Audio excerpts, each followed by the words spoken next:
سرکار کے شمائل کو جانتے تھے، سرکار دو عالم صلی اللہ علیہ وسلم کی خواب میں سرکار کے دیدار سے مشرف ہوتے رہتے تھے، سرکار دو عالم صلی اللہ علیہ وسلم کے چہرے مبارک اور بدن مبارک کے تمام خد و خال شریف اور شمائل کی تمام اداؤں کے وہ قاری اور مدرس تھے۔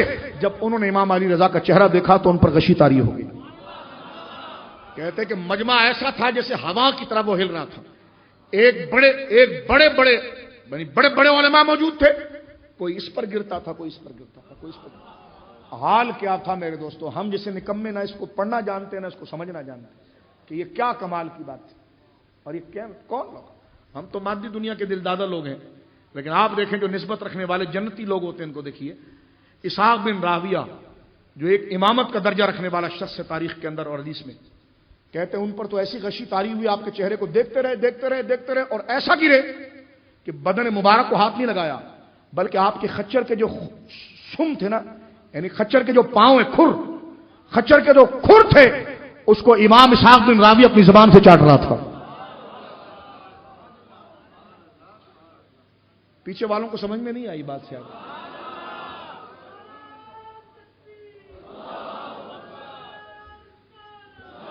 سبحان اللہ، منہ بند نہ رکھیں، منہ کھول کے بولیں سبحان اللہ۔ اور بالخصوص داڑھی پگڑی والوں کو تو میں خاص دیکھتا ہوں، ہاں وہ ذرا منہ کھول کے ضرور بولیں سبحان اللہ۔ تو یہ خاندان اہل بیت رضی اللہ تعالی عنہ وارضاہم کا مقام ہے، جن کا آج یوم پاک کیا جا رہا ہے۔ 15 رجب شریف کو آپ کی اکثر قول کے مطابق آپ کا وصال مبارک ہے، اور جنت البقیع کے اندر اپنی دادی جان سیدہ زہرا کے ساتھ آرام فرما رہے ہیں۔ سبحان سبحان سبحان اللہ۔ سید النساء اہل الجنہ خیر النساء سیدہ فاطمہ الزہرا رضی اللہ تعالی عنہا بقیع شریف میں آرام فرما رہی ہیں، آپ کے ساتھ آپ کے شہزادے امام حسن آرام فرما رہے ہیں۔ اپنی لائن سے بولو سبحان اللہ۔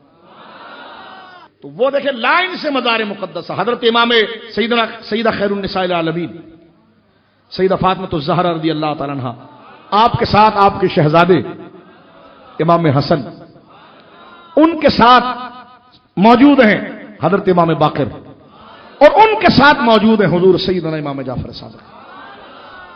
سلام ہو اس تربت مقدسہ، ہزارہا سلام ہو اس تربت مقدسہ پر۔ گفتگو اس بات پر ختم کریں گے۔ شاہ عبدالعزیز صاحب تحفہ میں لکھتے ہیں بڑی پیاری بات، کیونکہ آج کنڈے کی نیاز بھی ہے اور احسار ثواب ہے۔ کنڈے کی نیاز، کنڈے تو برتن کو، مٹی کے برتن کو کہتے ہیں، ایک عالم اور ایک نام بن گیا ہے۔ اب تو اسٹیل کے برتنوں میں بھی آپ کو پیش کیا جائے گا، اس سے مراد کو کنڈے کے برتن کی تخصیص نہیں، اور نہ میں اس کی وضاحت کرنا چاہتا ہوں، چھوڑو۔ کنڈے کی نیاز بالکل جائز ہے اور بہت بڑی سعادت کی بات ہے۔ اور یہاں پر دیکھیں حضرت شاہ عبدالعزیز محدث دہلوی تحفہ ثنا شریف کے اندر کیا بات فرماتے ہیں، کہتے ہیں حضرت امیر یعنی حضرت علی، حضرت امیر و ذریت طاہرہ، حضرت علی اور ان کی پاکیزہ اولاد، بولو سبحان اللہ۔ حضرت امیر، میری بہنیں میری مائیں تو غور سے سنیں، کیونکہ ہمارے گھروں میں یہ رونقیں ہماری بیٹیوں اور ماؤں کی وجہ سے ہیں۔ شاہ عبدالعزیز صاحب نے تحفہ لکھی ہے رفظ کے خلاف، لیکن اہل بیت کا دامن نہیں چھوڑا۔ اور فرماتے ہیں حضرت امیر وذریت طاہرہ، حضرت علی اور ان کی پاکیزہ اولاد، پورا تمام امت بر مثال پیراں و مرشداں می پرستن، فرمایا ساری امت حضرت علی اور ان کی پاکیزہ اولاد کو اپنے پیر و مرشد کی جگہ پر رکھتی ہے۔ یہ شاہ ولی اللہ کے شہزادہ اور اہل سنت کا امام، وقت کا مجدد امام اہل سنت شاہ عبدالعزیز محدث دہلوی لکھ رہے ہیں۔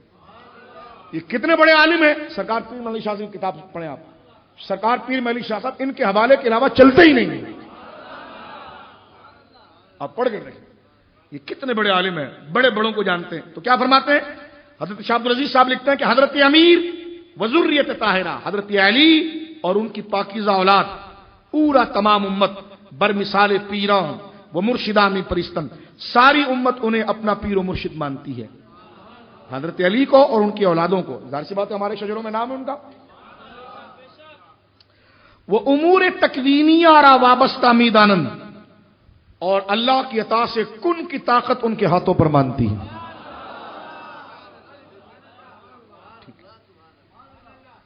فاتحہ یہ لکھ رہے ہیں، فاتحہ، درود، صدقات، نظر و منت بنام عیشا رائج و معمول گریدہ.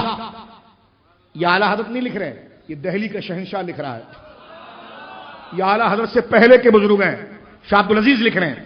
کہتے ہیں فاتحہ، درود، صدقات، نظر و منت ان کے نام کی قائم کرنا یہ اہل سنت میں رائج ہے. نظر بمانا نظر عرفی ان کے لیے سال ثواب اور ہدیہ. نیاز بمانا نظریہ، نیاز بمانا تحفہ اور اصال ثواب.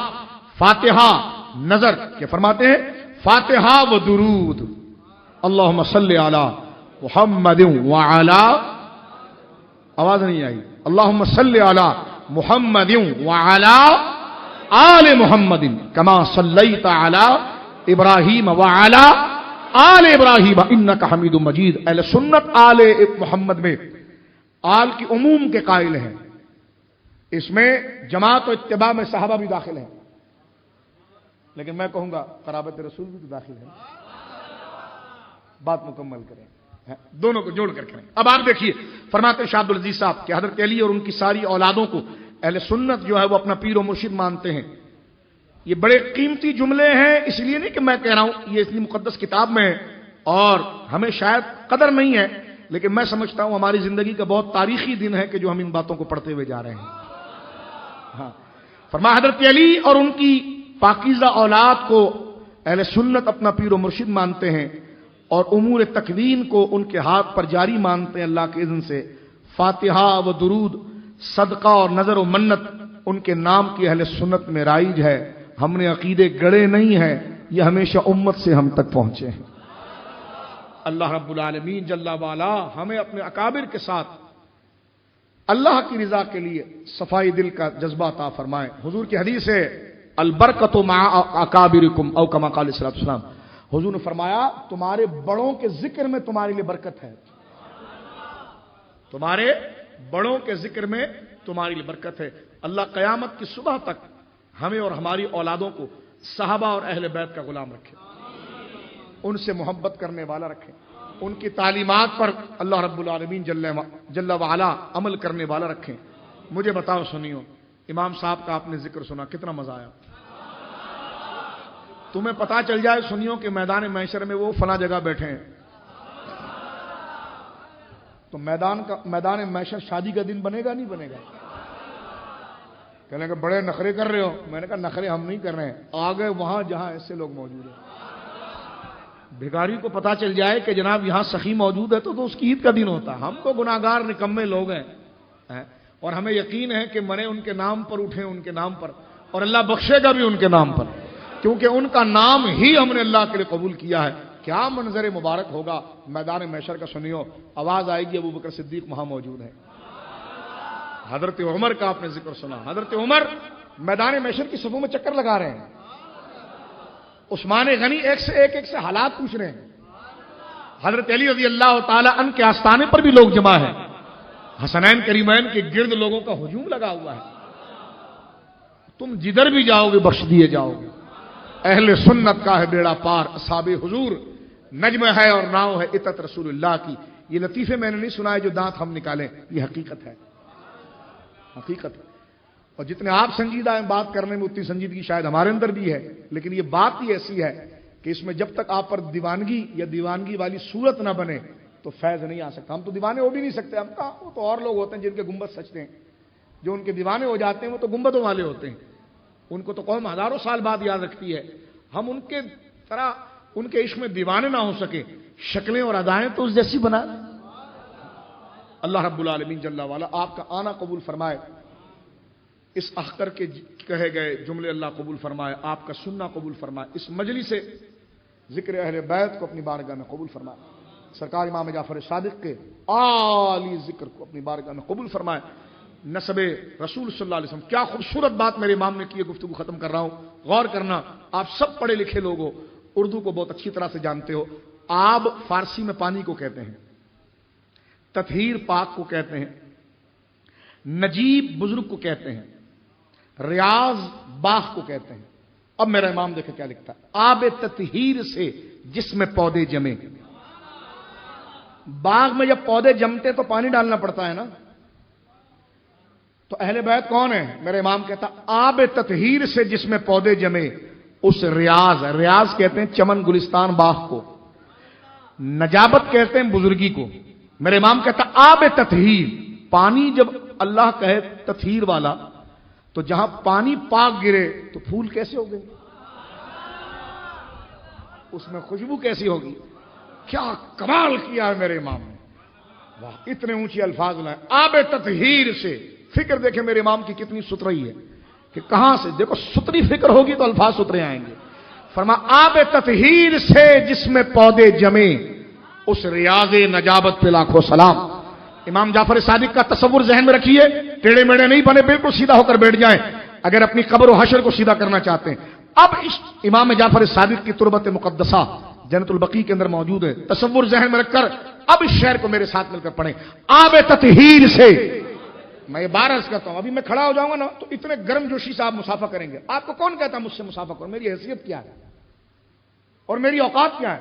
ہم سے گرم جوشی میں مسافہ نہ کریں، گرم جوشی میں یہ بات کریں آپ کہ جس سے سب سمجھیں گے۔ سمجھے میری بات آپ؟ اب پڑھیں آب تطہیر سے جس میں پودے جمے، ہائے جنت البقیع کو یاد کر کے اس ریاض نجابت پہ لاکھوں سلام۔ اس پاکیزہ ذکر کے صدقے اللہ ہمارے وطن کی حفاظت فرمائے، ہمارے ملک کی حفاظت فرمائے۔ اللہ رب العالمین ہر اس ملک میں رہنے والے شہری کی حفاظت فرمائے۔ اس ملک کو اللہ دہشت گردی بربریت سے محفوظ فرمائے، اہل ایمان پر خاص فضل و کرم فرمائے، مکہ مکرمہ مدینہ منورہ کی حفاظت فرمائے۔ اللہ رب العالمین عراق کی سرزمین، شام کی سرزمین، افغانستان کی سرزمین، یمن کی سرزمین، کشمیر کی سرزمین، جہاں جہاں پر مسلمان آباد ہیں تمام کی جان مال عزت و آبرو کی حفاظت فرمائے۔ واخر دعوانا ان الحمدللہ رب العالمین۔ ایک شعر جناب رسول اللہ کی بارگاہ، صحابہ اور اہل بیت کی بارگاہ میں پڑھا جائے گا اور اس کے بعد انشاءاللہ لنگر شریف جو کنڈے کی نیاز مشہور ہے انشاءاللہ وہ حاضر ہے جو خدمت میں پیش کی جائے گی۔ اللہ رب العالمین جل وعلا اس اہتمام کرنے پر ہمارے دوستوں کو دارین کی خوشیاں عطا فرمائے۔